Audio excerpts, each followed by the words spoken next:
Donc dans cette macro, on va parler de la programmation VBA Excel. D'accord. Donc pour cela, on doit aller à l'onglet développeur. Si vous n'avez pas l'onglet développeur, vous pouvez aller à fichier, options, personnaliser le ruban et vous cochez développeur ici. D'accord. Donc vous devez la cocher pour qu'elle s'affiche. D'accord. Donc si vous avez 2007, la version 2007, elle se trouve ici dans l'option Excel, c'est pas dans personnaliser le. D'accord. Donc il faut cocher développeur. Bon. Maintenant, on va aller, une fois activer l'onglet développeur, on doit aller à Visual Basic. D'accord. Donc après la procédure, donc on doit cliquer ici sur Microsoft Excel objet. D'accord. On doit aller à User Forms, ce sont les interfaces qu'on va voir plus tard. Module pour module de classe pour faire appel à des procédures. D'accord. Donc on va travailler avec module pour le moment. Donc elle va créer le dossier module qui contient le module, par exemple, qui peut contenir le module A, peut contenir plusieurs macros, bien sûr. Par exemple, SAP, c'est un mot technique qu'on doit le mettre. Et exemple 1, c'est le nom de la macro. Ici, donc ça pour dire procédure, la macro. Et ici, c'est le nom de la macro. Et je clique sur Entrée. D'accord. Une fois j'ai cliqué sur Entrée, il va ajouter les parenthèses et le and SAP. D'accord. Maintenant, je peux aller ici, hein, macro. Comme vous voyez, il y a exemple A. On va commencer par un exemple très simple. Donc, range A, par exemple. D'accord. Point select. Comme vous voyez là, j'ai l'objet, j'ai cliqué sur Entrée. D'accord. Donc, range A1.select. Donc, si j'exécute la macro, donc vous voyez, le curseur va se placer sur la cellule A1, comme vous voyez ici. D'accord. Donc, on va faire un autre exemple. Exemple 5, exemple 2. Par exemple, si je veux placer le curseur dans la cellule feuille 2, donc je dois commencer par Sheets, donc feuille 2, select, donc je dois placer. Après, je fais par exemple range, par exemple A5, select. D'accord. Donc maintenant, j'exécute la macro. Comme vous voyez, nous sommes allés à la feuille 2. D'accord. Donc on a placé le curseur dans la cellule A5. D'accord. Maintenant, par exemple, si je veux saisir dans la cellule P1, je veux saisir des informations. D'accord. Donc je dois commencer par Sheets, par exemple P1, le nom de la feuille. D'accord. Le nom de la feuille, point, range, par exemple A3. Puis je mets bonjour formation macro. D'accord. Et j'exécute. D'accord. Nous sommes ici dans la feuille 2. D'accord. Bon. On va rester toujours dans la feuille 2 puisqu'on n'a pas sélectionné d'aller à la feuille 1. Mais j'exécute ici. D'accord. Je dois aller vérifier ici. Donc je dois choisir feuille 1. Puis du coup je trouve dans la cellule A3. Quand vous voyez dans la cellule A3, il a saisi le mot bonjour formation macro. D'accord. Donc maintenant, on va faire un autre exemple. SAP. Exemple 4. On peut mettre par exemple de la même façon. Donc, sheets. Feuille 1.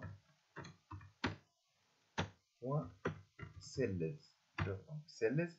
Donc celles, comment elle fonctionne. D'accord. Dans des problèmes, on peut travailler uniquement.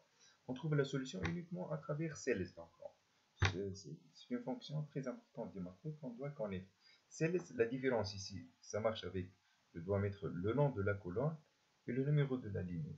Pour celles, celles, donc je dois connaître le numéro de la ligne et le numéro de la colonne. Par exemple, on va mettre ici 5,5 par exemple est égal à salut. D'accord. Donc c'est les 5, c'est-à-dire qu'il va travailler avec la cellule 5 et avec la colonne 5. Donc ici, je dois trouver le mot. Pourquoi j'ai exécuté la macro.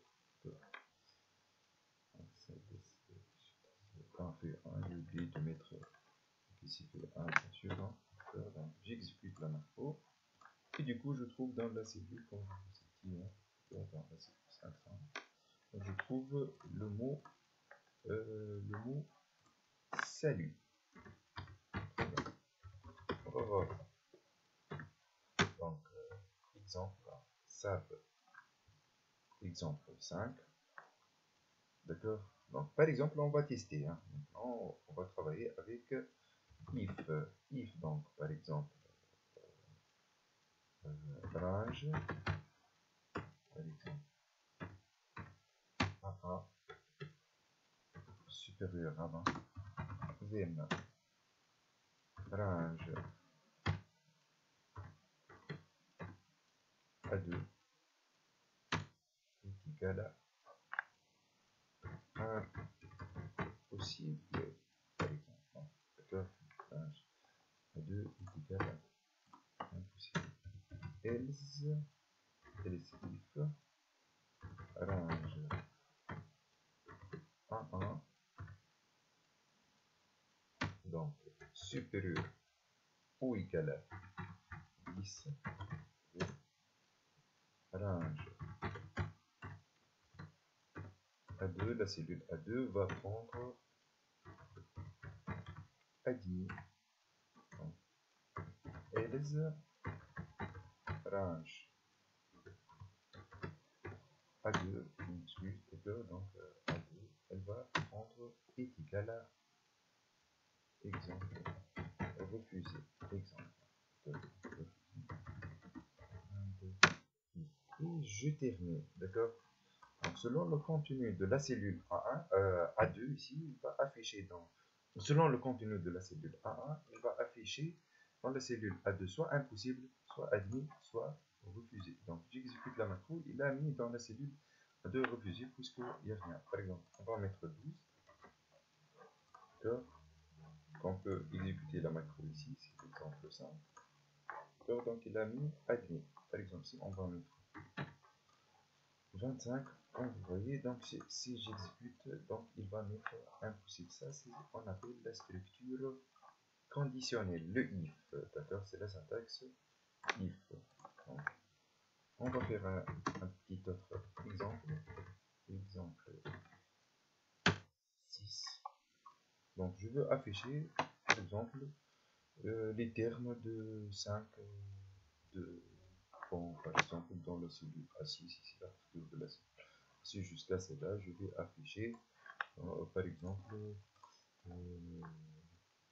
10, 11, 12, 13, d'accord.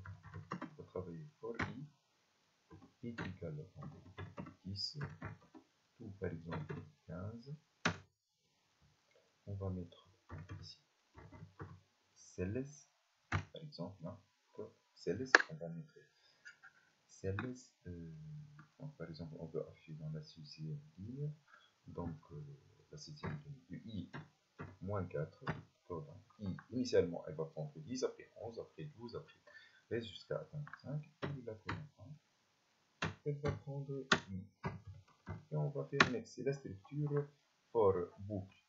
On exécute, et du coup je trouve 10, 11, 12, 13, 14 et 15. Si vous voulez qu'on s'arrête ici, donc on va mettre jusqu'à les informations qu'on peut afficher. I, elle va contenir 10, mais on va les afficher dans les cellules, comme vous voyez ici, 6, 7, d'accord, c'est la structure itérative. Merci pour votre attention.